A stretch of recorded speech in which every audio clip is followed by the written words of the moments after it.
A graça e a paz, meus amados, nesta manhã de terça-feira, dia 5 de novembro do ano de 2024, um dia a mais e um dia a menos. E vamos que vamos, né? Nesta pequena série que eu chamo de encontros. E sempre abordando a carta de Paulo aos Romanos. E hoje eu quero falar sobre John Wesley.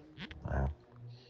John Wesley, uma pessoa que entrou para a história de uma forma bastante interessante, por conta da sua experiência pessoal.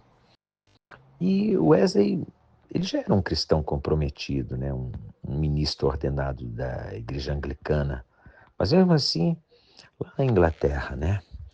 Ele não tinha paz, ele sentia que faltava algo, que sua vida não demonstrava plenamente o que significa ser um verdadeiro filho de Deus. Wesley já tinha feito várias viagens missionárias, e se dedicado intensamente, mas assim mesmo, como Martinho Lutero, antes dele, né?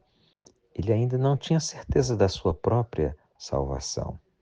Não é que ele não fosse salvo, mas faltava a convicção de que ele realmente pertencia a Cristo.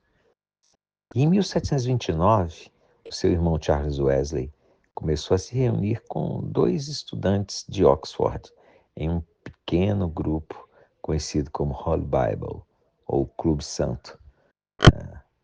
Isso acontecendo na Universidade de Oxford, na Inglaterra, né?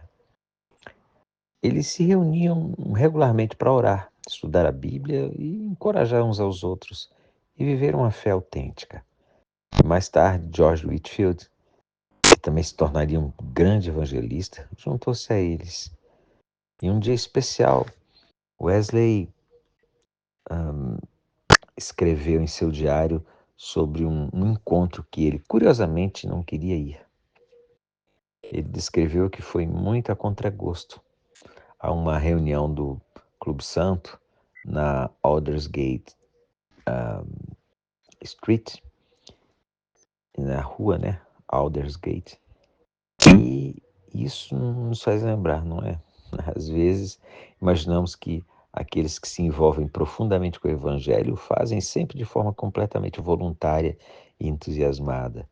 Mas com Wesley, assim como com Paulo, nem sempre as coisas caminharam dessa forma. E mesmo relutante, lá estava ele.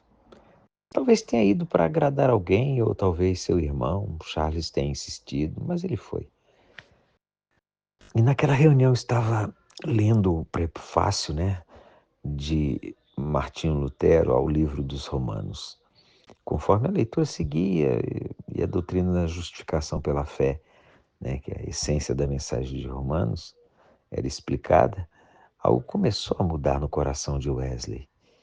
Em seu diário, mais tarde, Wesley descreve esse momento tão transformador da seguinte forma: por volta das 8h45 da noite, enquanto ele descrevia a mudança que Deus opera no coração por meio da fé em Cristo, senti meu coração estranhamente aquecido.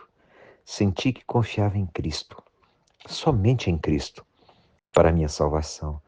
E me foi dada a certeza de que Ele havia perdoado os pecados, até mesmo os meus, e me salvou da lei do pecado e da morte. E foi esse encontro transformador que marcou o início de uma nova fase na vida de John Wesley. E ele se tornaria o pai do metodismo, percorrendo a Inglaterra a cavalo e levando a mensagem do Evangelho a mais de 70 mil pessoas que vieram a se converter ao ouvirem a sua pregação. E o metodismo, né, inspirado na convicção de Wesley, se expandiu além das fronteiras e eventualmente influenciou movimentos como os wesleyanos e os pentecostais, que têm mais raízes no metodismo e no Clube Santo, né? Tem essas raízes.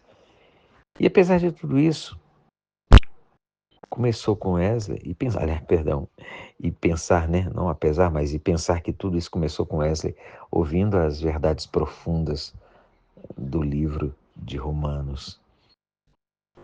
E que o dia de hoje seja um olhar para dentro e ver qual a disposição que eu tenho de conhecer a verdade, de conhecer aquilo que Deus tem para nós, de conhecer aquilo que Deus tem para mim. Qual é a disposição que eu tenho para isso? E olhar para fora e ver quanta gente está disposta a falar do amor de Deus, a falar daquilo que verdadeiramente tem valor na vida. Obrigado, Deus Santo. Obrigado porque o Senhor nos olha e cuida de nós. O Senhor, Deus, não olha pela nossa vontade, não olha apenas pela nossa disposição, mas o Senhor olha para os seus desígnios, que são muito maiores do que o que nós podemos pensar ou imaginar. Obrigado, Deus, porque o Senhor mostra que mesmo na nossa fraqueza, mesmo nossos vacilos, o Senhor age. Bendito e exaltado seja o teu santo nome. E essa é a oração de agradecimento que nós temos nesse momento, sempre no nome poderoso de Jesus. Amém e amém, e vamos nos falando.